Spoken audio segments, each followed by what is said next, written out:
Bismillahirrahmanirrahim. Assalamualaikum warahmatullahi wabarakatuh. Innal hamdalillah nahmaduhu wa nasta'inuhu wa nastaghfiruh wa na'udzu billahi min shururi anfusina wa min sayyiati a'malina. May yahdihillahu fala mudilla lahu wa may yudlilhu fala hadiya lahu. Asyhadu an la ilaha illallah wahdahu la syarika lahu wa asyhadu anna Muhammadan abduhu wa rasuluhu la nabiyya wa la rasula ba'da. Allahumma shalli wa sallim wa barik ala sayyidina wa mursalina Muhammadin sallallahu alaihi wasallam wa ala alihi wa man tabi'ahum bi ihsani ila yaumiddin. Faqala Allah ta'ala fil kitabil karim, ya ayyuhalladzina amanu taqullaha haqqa tuqatih wa la tamutunna illa wa antum muslimun. Faqala Rasulullah sallallahu alaihi wasallam, min husni islami mar'i tarkuhu ma la ya'ni. Para pemirsa yang dirahmati Allah Subhanahu wa taala, alhamdulillah segala puji bagi Allah yang telah melimpahkan nikmat kepada kita semuanya, sehingga dengan nikmat yang diberikan Allah kepada kita semuanya, kita dapat menunaikan salah satu kewajiban, yaitu Siyamul Ramadan. Dan alhamdulillah kita masih diberikan kekuatan dan keistiqomahan, dan tentu kita berharap semoga Allah menerima segala amal ibadah kita di bulan Ramadan tahun ini. Allahumma amin. Salawat dan salam kita aturkan kepada uswatun hasanah kita, beliau Rasulullah Muhammad sallallahu alaihi wasallam beserta para keluarga dan para sahabatnya, tabi'in dan seluruh umat Islam yang istiqomah dalam mengikuti ajaran Islam sampai yaumul akhir, dan semoga kita mendapatkan syafaat dari beliau. Allahumma amin.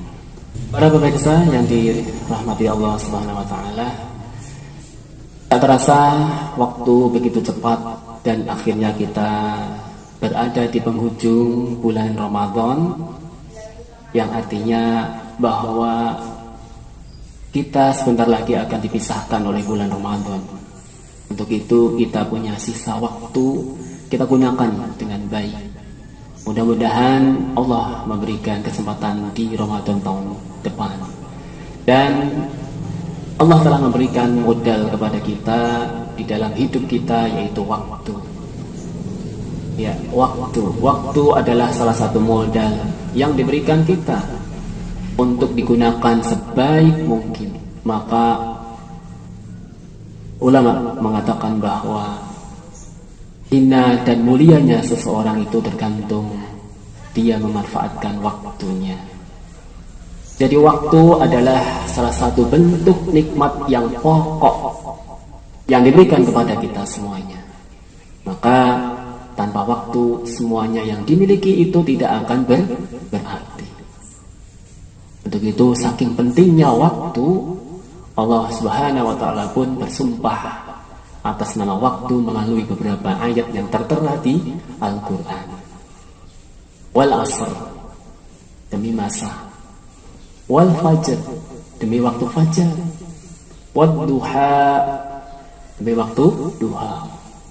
Allah bersumpah melalui Al-Qur'an, bersumpah demi waktu.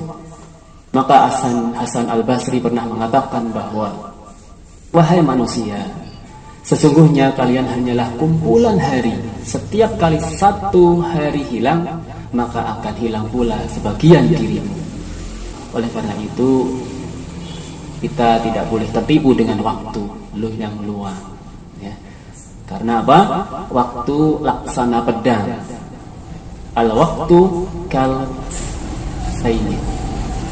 Waktu ibarat pedang yang akan memenggal kalian jika kita tidak bisa menggunakan waktu dengan baik.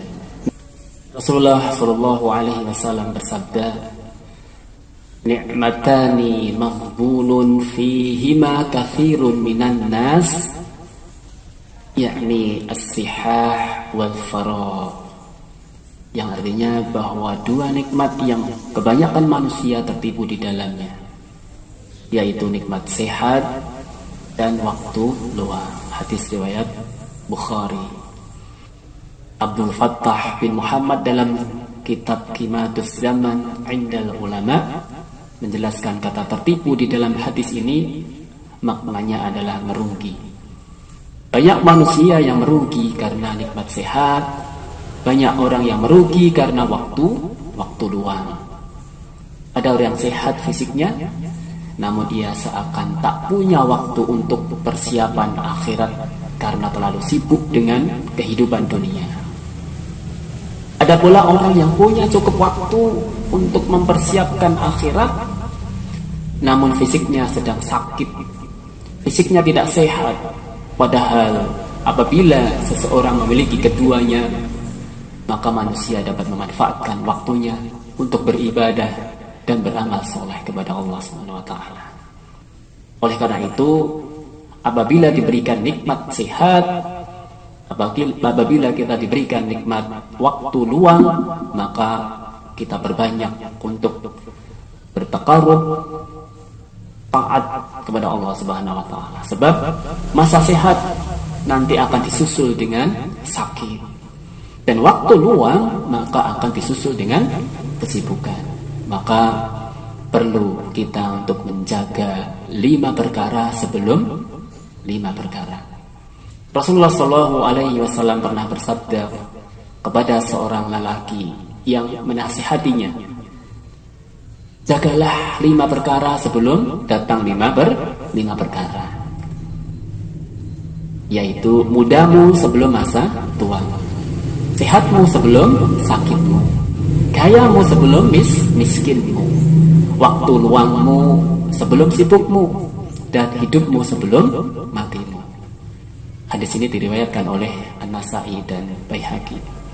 Begitu pula dengan kaya dan luang waktu atau waktu yang luang. Jadi berapa banyak orang yang mengharapkan keduanya.